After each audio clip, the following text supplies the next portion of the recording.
창세기 1장 14절에서 25절.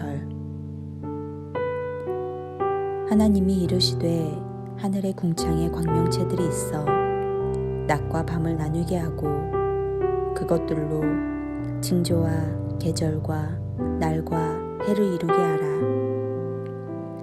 또 광명체들이 하늘의 궁창에 있어 땅을 비추라 하시니 그대로 되니라.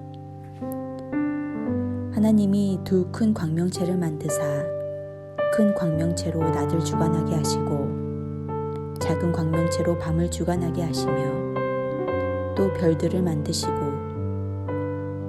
하나님이 그것들을 하늘의 궁창에 두어 땅을 비추게 하시며 낮과 밤을 주관하게 하시고 빛과 어둠을 나누게 하시니 하나님이 보시기에 좋았더라. 저녁이 되고 아침이 되니 이는 넷째 날이니라. 하나님이 이르시되 물들은 생물을 번성하게 하라. 땅 위 하늘의 궁창에는 새가 나르라 하시고 하나님이 큰 바다 짐승들과 물에서 번성하여 움직이는 모든 생물을 그 종류대로 날개 있는 모든 새를 그 종류대로 창조하시니 하나님이 보시기에 좋았더라. 하나님이 그들에게 복을 주시며 이르시되 생육하고 번성하여 여러 바닷물에 충만하라. 새들도 땅에 번성하라 하시니라. 저녁이 되고 아침이 되니 이는 다섯째 날이니라. 하나님이 이르시되 땅은 생물을 그 종류대로 내되 가축과 기는 것과 땅의 짐승을 종류대로 내라 하시니 그대로 되니라. 하나님이 땅의 짐승을 그 종류대로 가축을 그 종류대로 땅에 기는 모든 것을 그 종류대로 만드시니 하나님이 보시기에 좋았더라.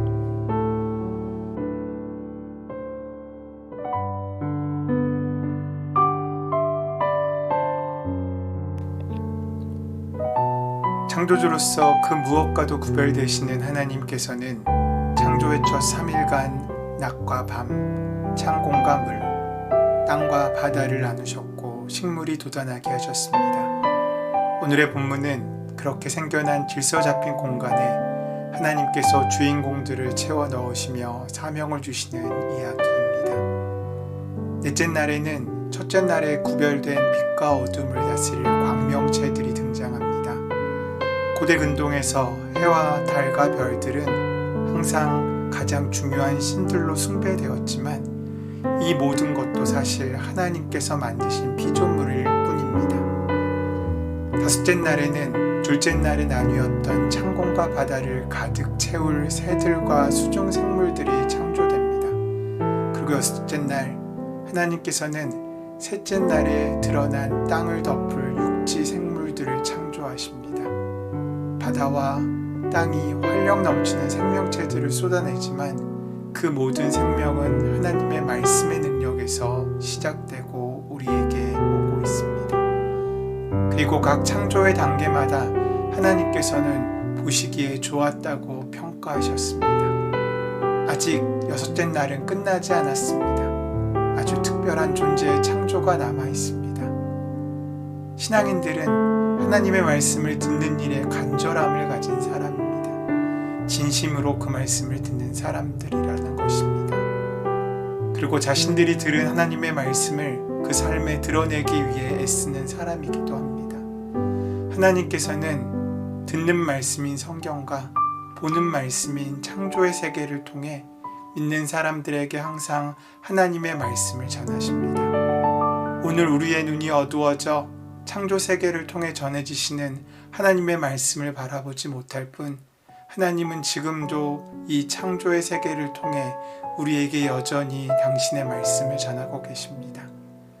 어쩌면 우리가 지금 당면하고 있는 창조 세계의 파괴, 생태계의 위기는 우리 신앙인들이 창조 세계를 통해 보여주시며 사명을 주신 하나님의 말씀과 명령을 온전히 바라보지 못하고 스스로의 욕망을 따라 산 우리 욕심의 결과라고 할 수 있습니다. 그 때문에 성경을 통해서 하시는 말씀을 현실로 바꾸는 믿음의 삶을 살아야 하나님의 말씀을 깨닫는 그 귀한 사명에 이룰 수 있게 될 것입니다. 그 말씀을 먼저 기억하고 만나는 것, 이것이 지금 우리가 만나는 위기에 회복할 수 있는 중요한 근거가 될 수 있는 것입니다. 동시에 창조 세계를 온전한 모습으로 돌리고자 하는 거룩한 신앙의 토대를 마련하는 것도 중요한 일입니다. 듣는 말씀인 성경을 통해서 하나님께서는 이미 수많은 말씀을 우리에게 하고 있으십니다. 성경은 창조 세계가 어떻게 시작되었는지, 그리고 우리 인간들이 창조 세계 안에서 어떤 관계로 살아가야 하는지를 자세히 말씀해 주십니다.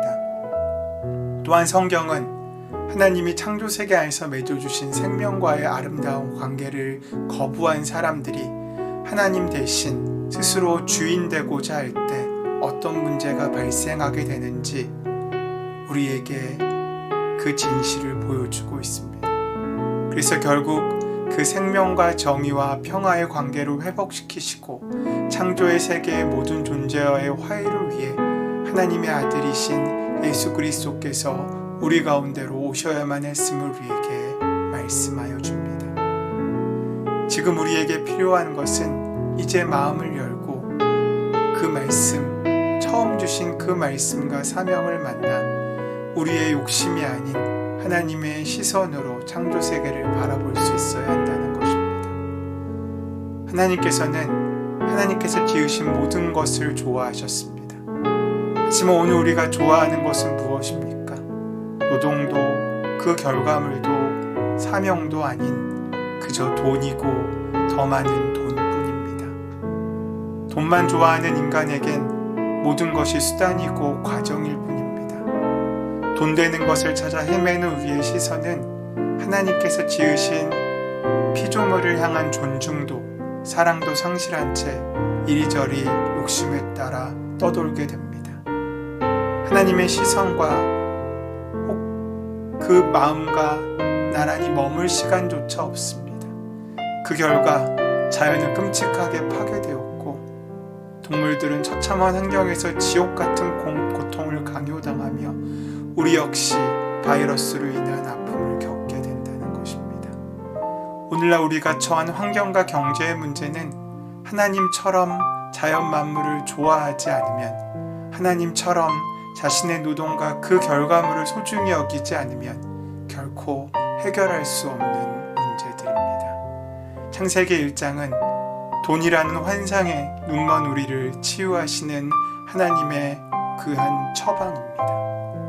하나님의 창조 세계가 지금 우리에게 어떤 이야기를 전하려고 하는지를 우리는 분명히 지켜봐야 할 때입니다. 지금 우리가 이 창조 세계 안에서 어떤 모습으로 살아가며 하나님이 지으신 모든 생명과 어떤 관계를 맺고 있는지를 하나님께서는 지금 여기 우리의 모습을 어떻게 바라보시는지를 진지하게 살펴보아야 합니다.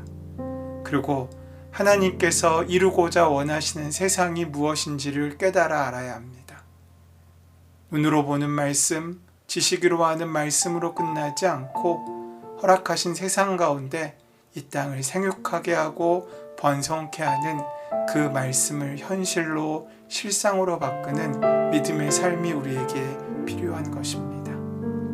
창세기의 이야기는 결국 우리는 창조 세계에서 그 사명을 잃어버리는 순간 흙 한 줌에 불과한 존재임을 말씀해 주고 있습니다.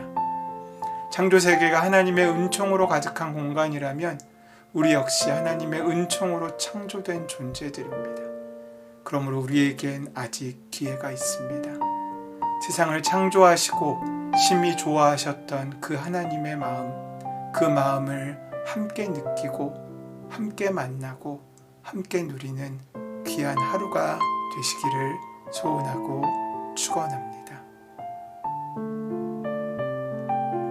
은혜의 주님, 창조의 하나님, 오늘 우리 안 가운데 우리를 만드신 그 목적과 우리에게 맡기신 귀한 사명을 확인하고 발견하는 하루가 될 수 있도록 인도하시고 함께하여 주시옵소서.